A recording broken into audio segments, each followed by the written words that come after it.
kasancewar kai babban jami'i ne a baya a kan tattara bayanan sirri, kuma yawanci zaka ji idan aka ce za a kai farmaki wani wuri ana kai bayanan sirri ga sauran jami'an tsaro da ya kamata su ɗauki matakai kuma a bawa shugaban ƙasa ma bayani. Ta yaya kake ganin za a iya amfani da wannan dama ta tattara bayanan sirri wajen yaƙi da matsalolin tsaron Najeriya? Wato yaƙin sunkuru ba lalle bane sai an yi haka. Yanzu misali, rarrabuwan kai na jami'an tsaro na Najeriya, kowace hukuma tana yin gaban gadi nata na kanta, wannan ba ƙaramin kuskure ba ne. Na biyu, haɗa soja da ɗan sanda har suka kai tsawon shekara 24 suna haɗa a cakuɗa su je wai suna maganin illolin tsaron cikin gida ko kuma maganin su masu yakin sunkuru. Wannan kuskure ne babban gaske. Kana kashe soja in kai haka, in har ka wuce wata 6 ka kashe kuma ka lalata ka gurɓata tunanin ɗan sanda, zai zamto mai cin zalin ɗan ƙasa. Shi soja zai rika raguwa yana kwaikwayon ɗan sanda, shi kuma ɗan sanda zai rika ƙarfin hali yana koyon halin soja. So duk biyun kin ga ba aikin da aka sa su suke ba, gurɓata ne suke. Saboda haka a duk lokacin da suka kai har shekara guda za ki gani mutane za su yi complain ana cin zalinsu, kuma mutane za su cewa soja ya gaza, kuma har yanzu za ki ji maganan kenan a kullum ga ana tashi hankali kusa da sojan ya kasa. To shi yasa ba a haɗawa. Ya faru da ƙasashe da yawa a baya, to muna la'akari da haka. Ma'ana duniya ta canja a yau. Ƙasar da Allah ya ba wa dukiya ba ta zama cewa da ɗan sanda da soja kaɗai su ne, ba haka ba ne. Akwai abin da ake yi wanda suke kula da ma'adanai na ƙasa, wato tun daga kan boda na ƙasa da amfani da na'urorin zamani, wato tauraron ɗan adam, da kuma tallafawa da tauraron adam mai hangen nesa, kuma tana ilmantar da wayanda aka ba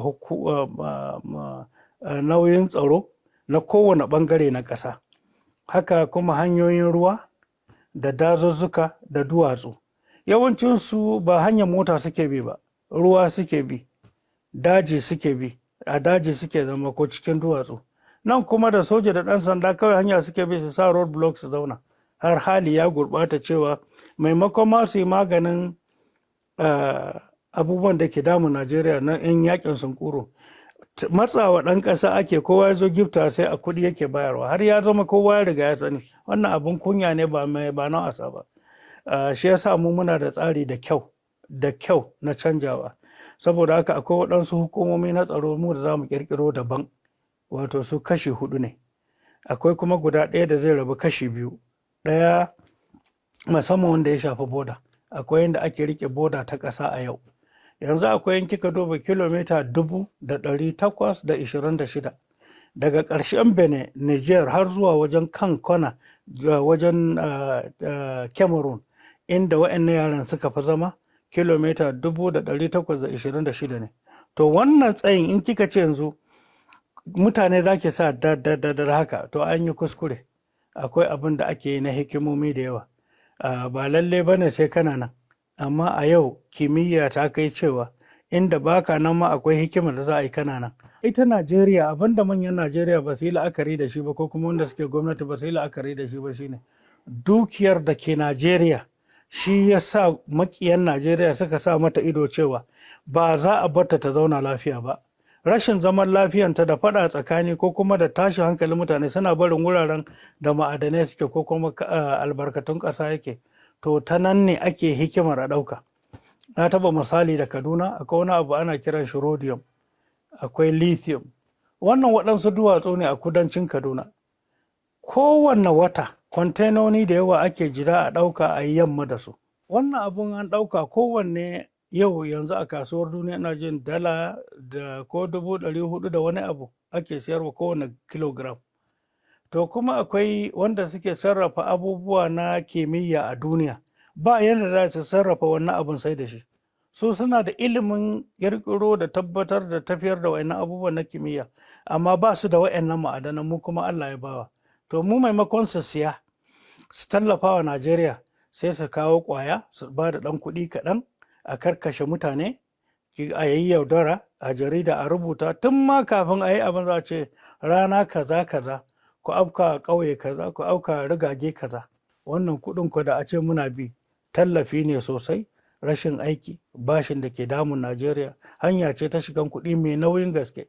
Da in kika ce kilogram ɗaya zai baki dala 400 da wani abu, a ce ma dala 400 ne ma kawai misali, sai nawa ne buhu guda, nawa ne kwantaina ɗaya, nawa ne kwantaina 10, nawa ne 50.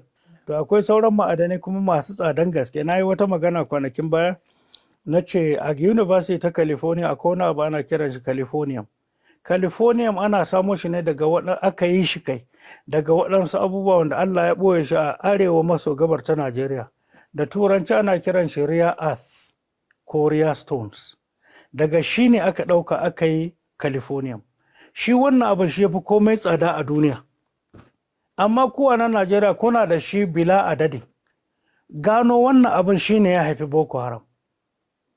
Ba wani abu, ba wani dalili, ɗaukan wannan abin ne saboda ana azurta waɗansu ƙasashe. Sai aka ƙi a sanar da 'yan ƙasa, aka ƙi a sanar.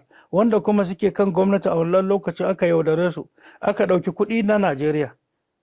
Ake maimakon a kare ƙasar sai ake ba su wannan gurɓatattun yaran su sa bom a gidajen mutane, masallatai, suna kashe dattijawa da 'ya'ya da yara ƙanana a yanyanka mutane. Allah kaɗai ya san mutanen da aka kashe suka rasu. Kuma saɓani tsakanin musulmai da kiristoci da gangan akan hakan saboda dai kar ku zauna lafiya. Dan muddin ba zaman lafiya a Najeriya to gibi ya shiga da za a iya sa a yi faɗa da ku a kwashi abin da kuke nema. Arzikin da yawa Najeriya, Allah yawa Najeriya yana da yawan gaske. Najeriya ba sai ta nemo tallafi ba. Najeriya ce dai za ta ba da tallafi in ta gano me take yi. To gashi ana tunkaro zaben nan kuma matsalar tsaro na ƙara kamari. Musamman ma 'yan awaren IPOB waɗanda suka ce ba za a yi zaɓe ba a watan Fabrairu. Ta yaya kake ganin za a iya kwantar da wannan matsala kuma a yi zaɓe cikin zaman lafiya da lumana? A wannan ɓangaren su tsakanin su isu tukunna akwai saɓani mai ƙarfin gaske. Na biyu akwai wanda suke tallafa musu da makami da akan cewa kada ma a yi zaben dan su bai masu daidai ba.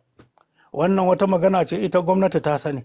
Wanda kuma suke haddasa wannan fitinin gwamnati ta san su. Yanzu kama su da wuya. Yanzu misali gwamnonin kudu maso gabar, gwamnoninsu kansu ba bacci suke daidai ba. Dan su yaran sun rantsi akwai guda 3 a cikinsu wanda sun ce ba yanda za a yi kafin zaɓe za su kama su kuma za su kashe su. Kuma sun sani.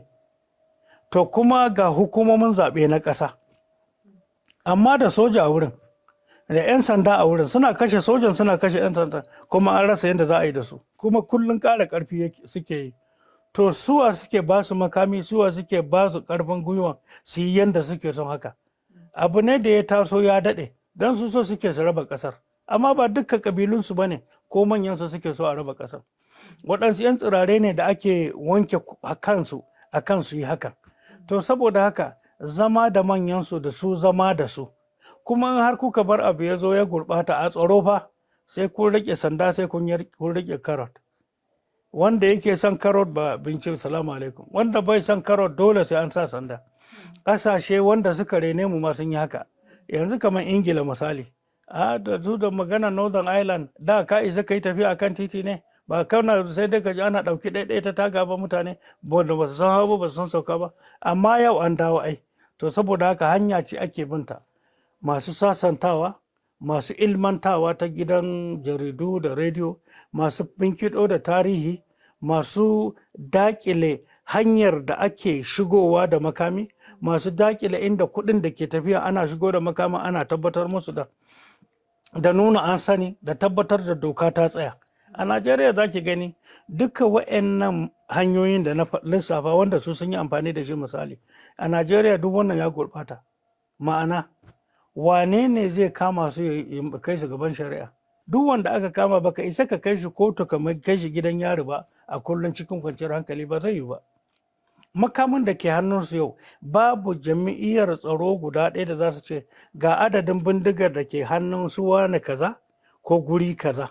Ko kuma ga adadin bindigogin da suke shigowa gurinsu yau, ko kuma ga adadin ƙwayan da suke sha, ko ga adadin kuɗin da ke hannunsu a yau a bankunan Najeriya ko abin na a dazuzzuka. Babu shi.